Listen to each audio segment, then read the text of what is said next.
7 की ये non justiciable है। क्या है? नॉन जस्टिसिएबल, मतलब अगर इंप्लीमेंट नहीं होता है तो आप भागोगे नहीं इसको इंप्लीमेंट करवाने के लिए न्यायालय में, तो ये नॉन जस्टिसिएबल है। 38 क्या है? 38 क्या है? एकदम सिंपल है। 38 क्या है कि जो प्रियम्बल, मतलब जो प्रियम्बल सेंट्रिक, प्रियम्बल में क्या लिखा गया है कि जो स्टेट है वो ऐसी व्यवस्था करेगी कि लोगों को जस्टिस मिले। कौन सा? ठीक है, socio economic and political. Socio मतलब सोशल, इकोनॉमिक एंड पॉलिटिकल,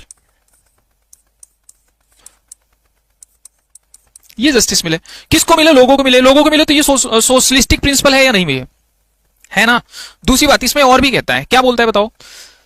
इसमें यह है कि मान लो रिड्यूस इनइक्वालिटी।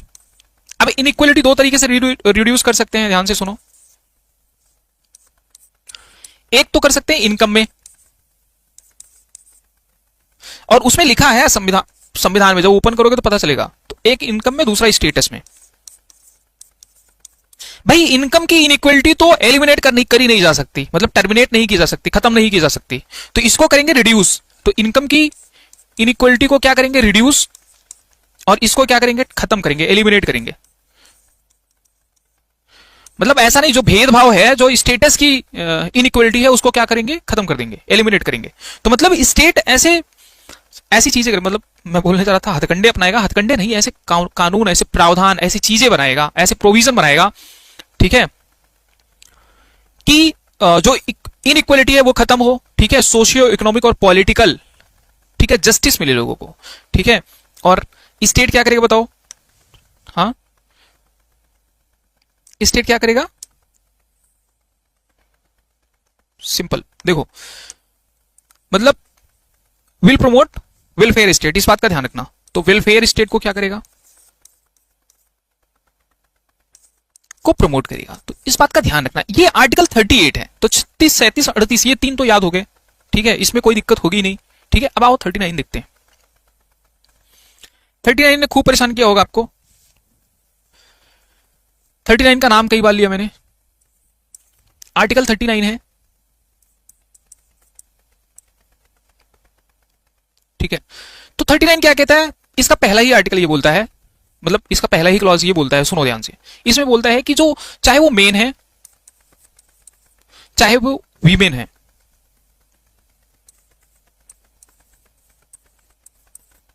ठीक है, तो एवरी पर्सन क्या शैल बी पेड, मतलब कोई काम कर रहे हैं तो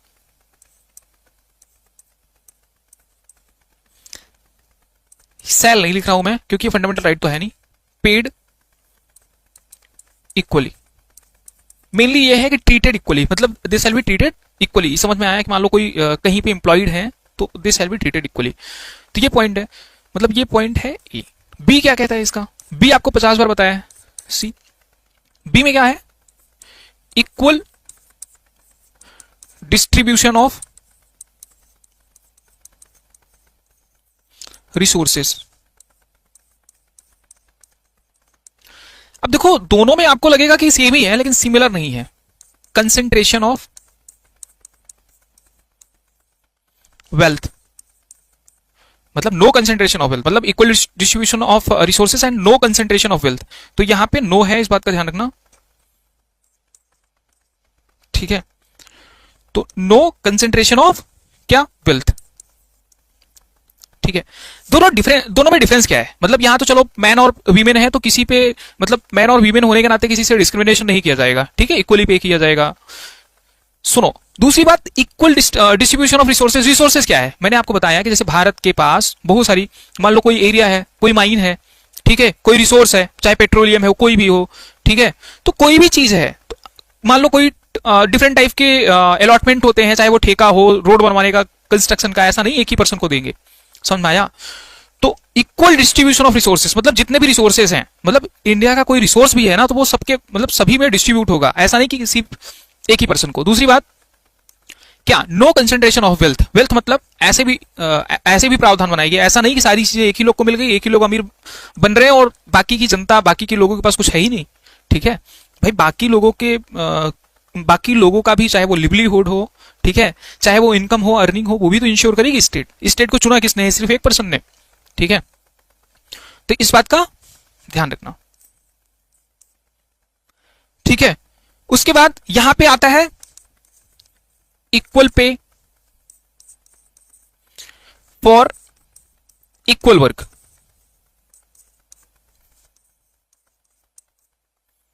फॉर मैन एंड वीमेन, चाहे वो मैन हो या वीमेन हो। अब बोलोगे पहले में क्या डिफरेंस है, मैंने बोला कि उसमें ट्रीटमेंट है, ठीक है। तो मतलब मान लो कोई काम कर रहा है, वहां भी पेमेंट का है, ट्रीटमेंट है, तो इक्वल ट्रीटमेंट होगा। ऐसा नहीं कि मान लो चलो इंप्लॉयमेंट है, तो पहले में क्या आएगा, मान लो इंप्लॉयमेंट है, तो ऐसा भी नहीं है कि चलो ठीक है equal pay for equal work तो कर दिया और आपकी कंपनी में कोई पर्सन है ही नहीं जो वीमेन है, ठीक है। आप बोलो मैं तो सबको इक्वल ही मान रहा हूं, तो वो आएगा फर्स्ट। समझ में आया? उसके बाद है, मान लो कोई भी पर्सन है, ठीक है। अब एक्सेप्ट, मतलब एक्सेप्ट नहीं बोलना चाहिए मुझे, मान लो कि चाहे वो मेन हो चाहे वीमेन हो, ठीक है। तो पर्सन्स को क्या मिलेगा,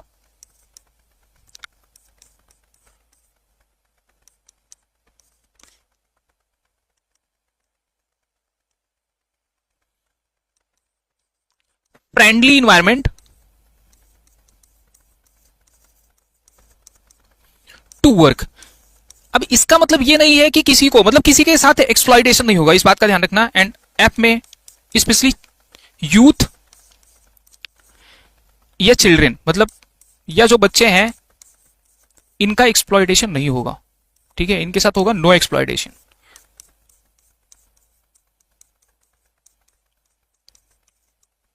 ठीक है। तो इस बात का ध्यान रखना।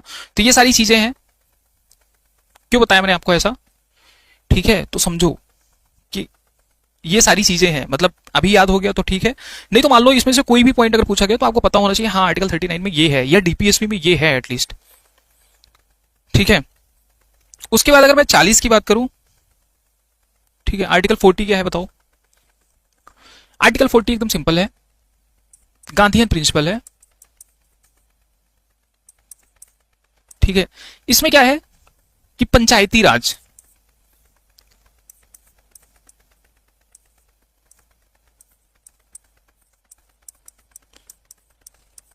राज्य सेल्फ गवर्नमेंट की बात है। तो इसको इंप्लीमेंट करने के लिए आप बताओ फटाफट कौन सा संशोधन किया गया, ठीक है। तो गांधीयन प्रिंसिपल है, तो पंचायती राज सेल्फ गवर्नमेंट की बात की गई है। वैसे ही आर्टिकल 41 है। आर्टिकल 41 में सिंपल सी 3 चीजें हैं, ठीक है। एक तो आपको राइट टू वर्क। अच्छा ये बताओ, ये सारे राइट मिलेंगे, मतलब ये सारे अधिकार जो गवर्नमेंट है ये सारे अधिकार आपको प्रोवाइड कराएगी? नहीं भाई, जैसे जैसे सरकार के पास रिसोर्सेस होंगे उनकी प्रायोरिटी होगी कि ये सारी चीजें प्रोवाइड कराई जाए। तो राइट टू वर्क, ठीक है, राइट टू एजुकेशन,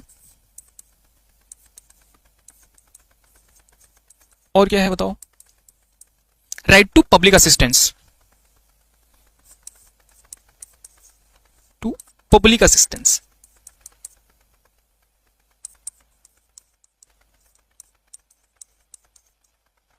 ठीक है। वैसे ही आर्टिकल 42 की बात करूं तो इसमें मैटरनिटी बेनिफिट की बात की गई है,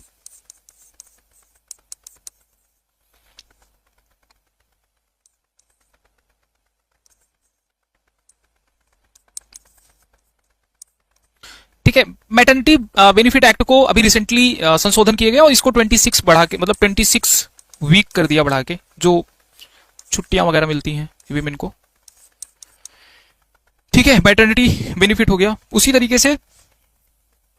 अच्छा, तो यहां पे आप देख भी सकते हो कि मतलब ये सारी चीजें हैं, ठीक है। तो इसमें उतनी सारी चीजें तो नहीं दी हैं, जो मैंने आपको बताया आप उस पर फोकस करो, इसको मत देखो। चलो ठीक है, यहां पे देखो। तो अब देखो 43 देखते हैं, आर्टिकल 43 देख लेते हैं। मतलब लिखने से क्या होगा, मतलब लिखने से थोड़ा सा याद हो जाएगा।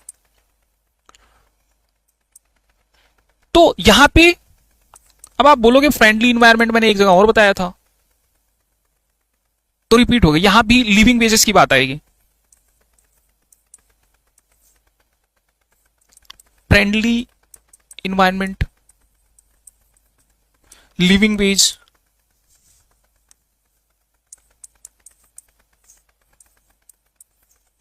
मतलब ये सारी चीजें प्रोवाइड की जाएंगी। Plus eight public place, plus मतलब ये कोई भी जो पर्सन है, मतलब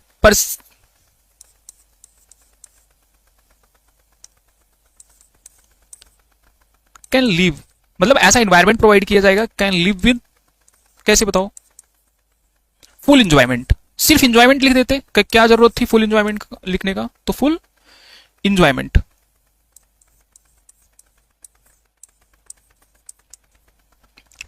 ठीक है, तो इस बात का ध्यान रखना। ठीक है, आगे देखो, आर्टिकल 43A है, तो 43A में क्या बोला गया है कि जो वर्कर्स पार्टिसिपेशन, इसमें कोटेज इंडस्ट्री में फोकस करने के भी बोला गया है। ठीक है, तो कोटेज 43 की बात कर रहा हूं। ठीक है, तो फोकस ऑन कोटेज इंडस्ट्री। अब यहां पे 43A में क्या बोला गया बताओ, वर्कर्स पार्टिसिपेशन,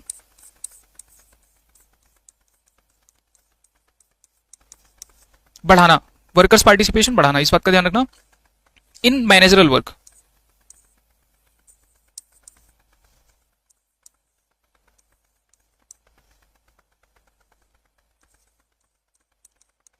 ठीक है, अगर मैं आर्टिकल 43B की बात करूं,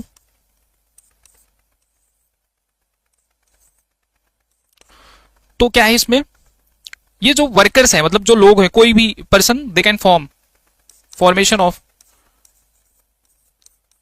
मतलब स्टेट सेल इंश्योर की लोग फॉर्म करें क्या, कोऑपरेटिव सोसाइटीज वगैरह।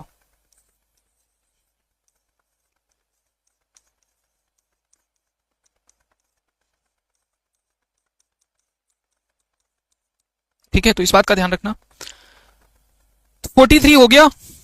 44 एकदम सिंपल सा है, अभी थोड़ी देर पहले आपने देखा होगा यूसीसी था। ठीक है, तो जैसे 4 दोनों समान है, तो वैसे 44 है, तो 44 एकदम सिंपल है। 45 मैंने आपको पहले ही बता दिया था। ठीक है, अब मैं लिख नहीं रहा हूं, अब देखो 44 मैंने आपको एकदम सिंपल है, यूसीसी है, यूसीसी। ठीक है, सुनो, अब उसके बाद समान नागरिक संहिता। ठीक है, 43 40 participation of workers in management of industries, तो और उसके बाद 43 में क्या है कि प्रमोशन ऑफ कोऑपरेटिव सोसाइटीज। तो इस बात का ध्यान रखना, लिविंग वेज मैंने आपको बताया, decent standard of life etcetera, ये सारी चीजें 43 में दी गई हैं। ठीक है, तो 44 में क्या है, यूनिफॉर्म सिविल कोड। 45 10 बार से मैं चिल्ला रहा हूं, क्या है, 0 टू, मतलब कोई भी, मतलब प्रोविजन क्या है कि अप टू 6 ईयर्स के जो बच्चे हैं उनके हेल्थ के लिए, प्रमोशन के लिए।